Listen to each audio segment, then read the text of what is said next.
Bom, aí daqui para diante vamos fazer mais comentários teóricos e ainda alimentar a parte prática, né, que seria o início da parte de aplicações envolvendo a matemática. Então, retornando, a gente faz menção um pouco a mais sobre o conceito de trajetória.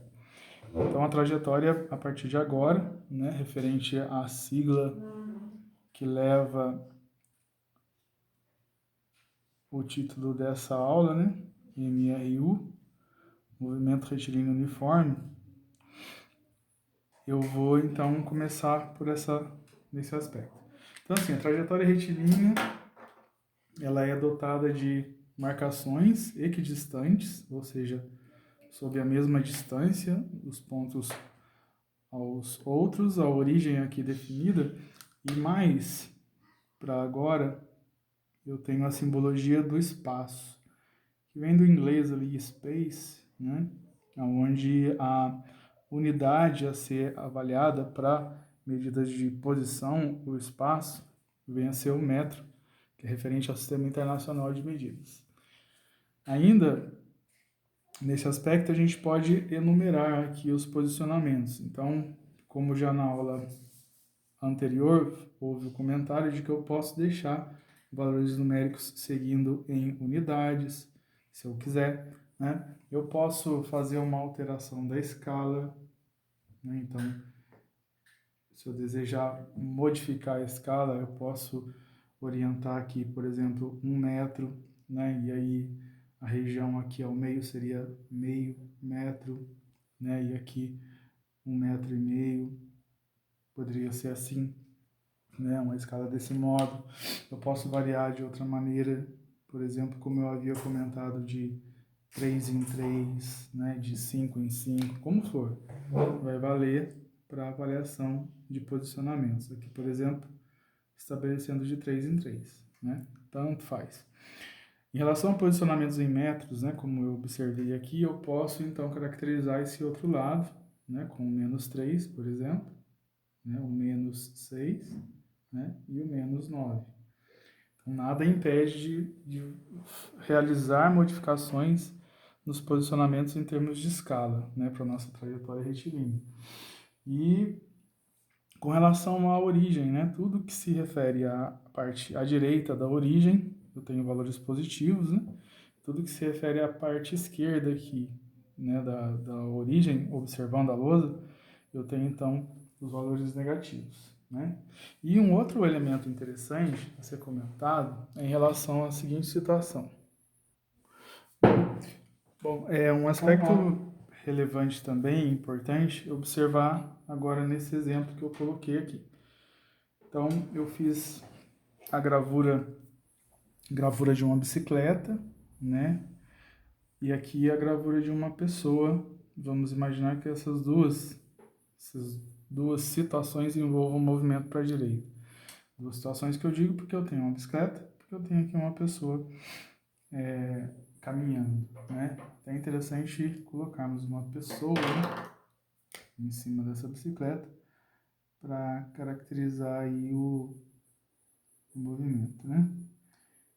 Então, pessoa, né, na bicicleta. Então, assim, fica perceptível, né, avaliar que existe aqui um comprimento para essa bicicleta em relação à referência das medidas, né, uma bicicleta, inclusive, bem extensa. E aqui a pessoa praticamente em cima da marcação -9, né? Qual a diferença básica em termos de medidas, né, para o que é visto aqui e o que é visto aqui? A diferença básica, gente, é que a bicicleta, no caso, esse conjunto que está aqui, é um corpo que, referente às medidas, ele é relevante, né? Eu tenho aqui de uma forma até um pouco exagerada, a medida quase de 3 metros, né, de distância para essa bicicleta, ou 3 metros de distância. E aqui a pessoa praticamente bem em cima do posicionamento 9. Então eu posso imaginar que em relação a onde essa pessoa está e onde essa bicicleta está, ela pode ser, essa pessoa, considerada praticamente um ser desprezível em relação às dimensões de todo espaço. Ou seja, eu posso chamá-la de um ponto material, né? Então, assim, já no caso da bicicleta, como as dimensões para essa bicicleta são bem relevantes em relação a esses dois posicionamentos, eu tenho praticamente uma distância de 3 metros, essa bicicleta, então, ela vai ser chamada de corpo extenso. Então, assim, em física, principalmente nesse estudo de movimento, eu tenho que verificar qual é a importância, em algumas situações, do corpo a ser estudado, né? O corpo que vem a ser o conjunto de partículas que formam um objeto, um corpo, né? E se esse corpo tem a dimensão próxima do espaço ao qual estou avaliando, né? Ou não, né? Por exemplo, o caso dessa bicicleta que tem uma dimensão considerável a toda essa distância aqui de praticamente 18 metros no comprimento total, né? Já essa pessoa aqui praticamente nas dimensões não interfere em nada. Então, numa definição muito simples, ponto material, as dimensões são desprezíveis em relação ao espaço considerado. Corpo extenso, as dimensões devem ser levadas em conta em referência ao movimento que se quer avaliar, né? Importante que também ponto material e corpo extenso é um conceito relativo, né? Eu posso afirmar que esse sistema, né, corpo e bicicleta, eles se tornam um ponto material se eu levar como referência, por exemplo, o planeta Terra, né? Considerado praticamente um ponto material, inclusive a pessoa caminhando. Já essa pessoa caminhando dentro de um banheiro, né, muito pequeno, ela pode ser considerada um corpo extenso. Imagina um banheiro de época de carnaval, daqueles banheiros químicos, né? Ali dentro, uma pessoa é um corpo extenso, né? Tendo visto aqui as dimensões dela são bem relevantes em relação ao tamanho daquele banheiro químico de carnaval. Já numa caminhada simples, numa avenida, essa pessoa é considerada um ponto material. Então, mais uma vez, a ideia da relatividade no assunto movimento, né? Ponto material e corpo extenso são conceitos relativos também e são relativos à trajetória que se quer avaliar. Aí então eu consigo caracterizar. Esse ponto é importante. Muito bem, fazendo aqui uma continuação, né, dessa conversa nossa, dessa aula, fica também interessante para agora mencionar esses valores numéricos, né, que são os chamados posicionamentos. Espaço ocupado ou posição ocupada, né, são os termos mais usados em física. Então, cada um dos posicionamentos aqui que a gente observa, 3, 6, 9, menos 3, menos 6, menos 9, por conta da posição à esquerda do zero, da origem, né? Esses posicionamentos, eles são caracterizados por símbolos, né? Então, vamos dizer que a posição ocupada pela pessoa ali, no momento dessa ideia que a gente conjuntou, a posição ocupada, ela vem a ser simbolizada pela letra S, né? Como já é visto aqui na referência da trajetória retilínea. E em algumas ocasiões também a simbologia do X, né, em termos de posição pela horizontal, é bastante utilizada em outros livros didáticos e ainda no acompanhamento de estudos da física. Mais importante também é pensar que eu tenho a mudança da posição, né, como uma espécie de distância. Imagine que essa bicicleta saia desse ponto e chega até essa região aqui, né, saindo, por exemplo, mais ou menos da posição menos 6 e atingindo a posição 9, né? Então ela deslocou uma distância e essa distância deslocou implica as palavras, né, distância e deslocou, elas implicam a mudança de algo, a variação, né? Então eu posso pensar que se essa bicicleta, com essa pessoa aqui pedalando, sai desse posicionamento aqui, ó, referente a essa marcação da roda, e vem até aqui com a mesma roda traseira, ela meio que percorre uma distância do -6 ao 9. Se eu contar, eu tenho 3, 6, 9, 12, 15. 15 metros na distância. É o que a gente vai chamar de ΔS. Né? Se essa bicicleta sai daqui desse ponto, marcando como referência esse ponto na roda, e ela chegando até aqui, na posição 9, ela obteve um ΔS, uma distância final menos uma distância inicial, ou uma posição final menos uma posição inicial. Avaliando o exemplo ali de cima, eu tenho como posição final ocupada a posição 9. Eu tenho um sinal negativo e tenho a posição de início dele, que era o -6. Ou seja, ele variou o seu posicionamento da ordem de 15 metros. Esse cálculo inicial é muito relevante, porque a gente também vai avaliar essa ocasião em termos de tempo, né, referente à questão de um cálculo de velocidade, tá? E isso a gente vai deixar um pouco mais para frente. Mas para dar um adianto, né, em termos do que a gente fala de tempo, então eu tenho a grandeza tempo, né? A grandeza tempo, por sua vez, será simbolizada pela letra T minúscula, né? E comumente é esse símbolo que a gente vai perceber na utilização. E se eu quiser fazer a avaliação de uma variação de tempo, ou seja, a diferença entre dois horários, né? Imagine que eu queira saber o decorrer das horas desde as 16 horas até as 20 horas, né?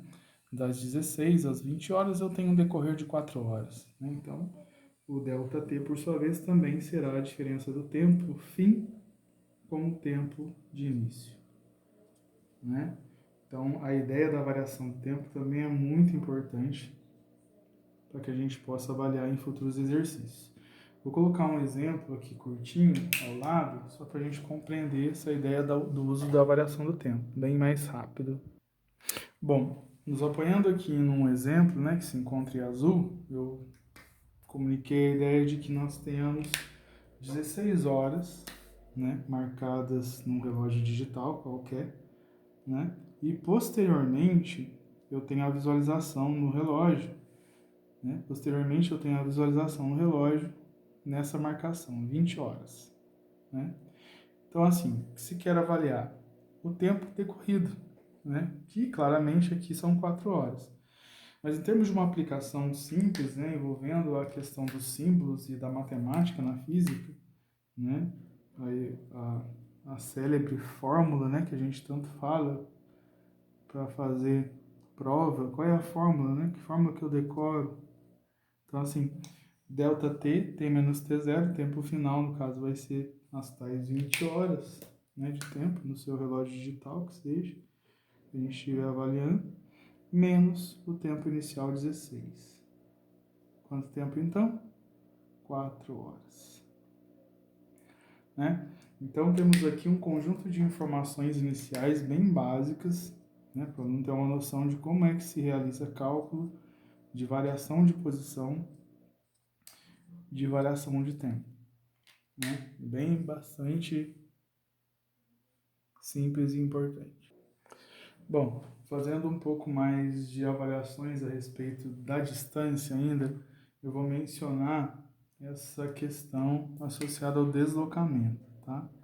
Então, só para lembrar, deslocamento, eu vou imaginar o verbo deslocar, né? Então, mudar de posição, deslocamento. Só que é interessante comentar a existência de duas classificações para esse deslocamento. Eu vou falar de deslocamento escalar, né? E vou falar do deslocamento vetorial. Gente, sabemos bem a diferença. Se eu trato uma grandeza que é escalar, eu me preocupo apenas com o valor numérico. Se eu falo de uma grandeza que é vetorial, eu me preocupo com o valor numérico, com o sentido e com a direção. Então imagine o seguinte: qual é o deslocamento escalar para essa bicicleta desde o menos 6 até o 9? Deslocamento escalar, 15. Qual é o deslocamento vetorial para essa bicicleta desde o menos 6 até o 9? Vetorial, 15 também. Né? Na realidade, o deslocamento escalar e o deslocamento vetorial, eles têm os mesmos significados em termos matemáticos, porém, nem tanto. Quando eu falo de vetorial, eu me preocupo também com o sentido do movimento. E se caso esse sentido do movimento ele for modificado, a grandeza deslocamento vetorial passa a ser diferente da do escalar. Então, exemplo. Imagine que essa bicicleta ela saia da posição menos 6, vá até a posição 9 e retorne até a posição menos 6. Né? Então, imagine que daqui até aqui a bicicleta caminhou, deslocou, melhor dizendo, 15 metros, e daqui até aqui ela deslocou novamente os mesmos 15 metros. Ou seja, o deslocamento escalar da bicicleta foi 30. Né? Daqui até aqui 15, daqui até aqui 15 novamente, somando-se 30. Porém, o deslocamento vetorial leva em conta o sentido que inverteu. Então, a bicicleta sai do menos 6, vai até o 9, mais 15. Sai do 9, volta ao menos 6, menos 15. Então, o deslocamento vetorial nessa ocasião, 0. Nessa mesma ocasião, ida e volta, o deslocamento escalar fica diferente do deslocamento vetorial. Então é muito importante que o aluno tenha noção disso. Para complementar, o chamado deslocamento escalar, ele também é conhecido como caminho percorrido. Né? O caminho percorrido, ele é escalar. Ele avalia apenas a distância. Né? Apenas a distância. O caminho percorrido é o mesmo conceito que usamos para deslocamento escalar. Já o deslocamento vetorial nem sempre será igual ao caminho percorrido. Só haverá igualdade entre deslocamento vetorial e deslocamento escalar quando o sentido do movimento não se alterar. Se houver alteração desse sentido, eu tenho claramente diferenças, né, entre deslocamento escalar e deslocamento vetorial. Interessante pensar também a questão dos símbolos ainda nesse aspecto. Se eu falo de um deslocamento escalar, eu falo de um ΔS, tá? Se eu falo de um deslocamento vetorial, eu falo de um ΔS, porém com uma seta bem aqui em cima do S, né? O que caracteriza a ideia do vetor. Então, este símbolo que está aqui, ele tem uma diferença crucial em termos de interpretação em relação ao deslocamento escalar, né? Olha lá. Eu vejo apenas um ΔS, senhor. Você viu, então, deslocamento escalar. Eu vejo um ΔS seta, senhor. Então, você viu um deslocamento vetorial. Então, há a aplicação, né, da ideia do movimento, tanto para o conceito escalar, quanto para o conceito vetorial. Esse assunto todo que nós trabalhamos no ensino médio, ele é mais voltada, né, esse assunto é mais voltado ao conceito escalar. Então, eu vou estudar velocidade escalar, né, eu vou estudar aceleração escalar, quando o assunto for para MRUV, e assim sucessivamente. Então, de certa maneira, a nossa preocupação maior será a evidência de um movimento em que raramente a gente vai implementar a inversão no sentido do movimento, né? E até mesmo uma mudança da direção, né? E que em algumas circunstâncias isso vai acontecer. Então, são exercícios que serão abordados em menor número, nos exercícios envolvendo a ideia do que é o escalar, né? Já em maior número, a gente vai perceber a aplicação de exercícios que envolvem o conceito escalar. Bem, então vamos avançar um pouco mais. Bom, continuando, uma segunda palavra-chave, né? Não diria segunda palavra-chave, mais uma palavra-chave, foram diversas até agora, é a rapidez, né? Que é um conceito que nós sabemos, conhecemos do nosso cotidiano, né? O que é ser rápido? É exercer uma tarefa em curto intervalo de tempo, né? Isso é ser rápido. Já no conceito do movimento, a ideia da rapidez, ela vai ser modificada, né, em termos de palavras, com uma palavra também muito conhecida, né? Não muito diferente do que a gente já pensa desde o ensino fundamental, a velocidade, né? Então, a ideia da rapidez, a ideia de completar distâncias, né, em pequenos intervalos de tempo, te dá uma velocidade alta.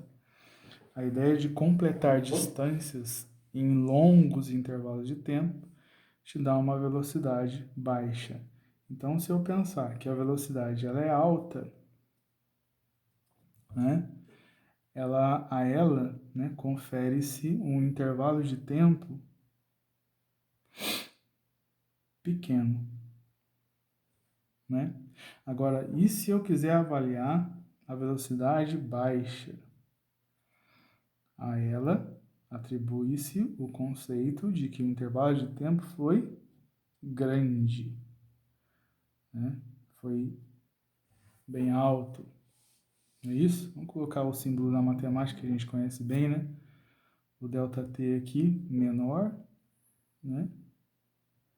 E o ΔT aqui maior, né? Para eu obter velocidade baixa, eu vou avaliar um tempo alto.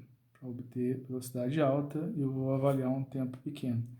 Então, assim, fica claro pensar que se eu imagino que para desenvolver determinada velocidade eu percorri uma distância e para desenvolver uma velocidade baixa eu desenvolvi essa mesma distância em distâncias iguais, as velocidades serão diferentes conforme os valores de tempo forem diferentes. Para tempo alto, velocidade baixa. Para tempo baixo, velocidade alta. Então, eu posso afirmar que velocidade e tempo são grandezas inversamente proporcionais, né? A grandeza velocidade associada à grandeza tempo serão sempre inversamente proporcionais para uma mesma distância que se quer percorrer. Vamos chamar essa distância já de um símbolo que estamos aplicando ao longo da aula, que é o ΔS. Bom, eu vou perceber então que para um ΔS sempre igual, né, um ΔS fixo, eu tenho velocidade alta para tempo pequeno. Eu tenho velocidade baixa para tempo grande, para tempos grandes. Então, assim, em termos de uma equação clássica do movimento retilíneo uniforme, nós temos a velocidade média, ΔS, dividido por ΔT. Né? Então, assim, fica relevante para esse período da aula, esse momento, clarear para o aluno, né? Por que que esse símbolo M aparece aqui ao lado da velocidade V, né? Que é a ideia da velocidade média. E por que que a velocidade média é chamada de velocidade média, né? Então, vamos continuar esse conceito na terceira parte dessa aula com exercícios de aplicação.